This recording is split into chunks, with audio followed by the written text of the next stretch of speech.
Қазақстан жаңалықтары.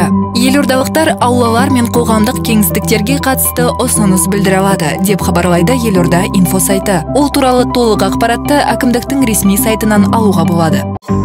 Қазақстан жаңалықтары. Агроөнеркәсіптік кешенді субсидиялау тетіктері Қазақстанда қолжетімді болады, деп хабарлайды Елорда инфо сайты. Атап айтқанда, ауыл шаруашылығында субсидиялаудың бірыңғай жүйесін енгізу, сондай-ақ анықтамалар санын барынша азайту жоспарлануда.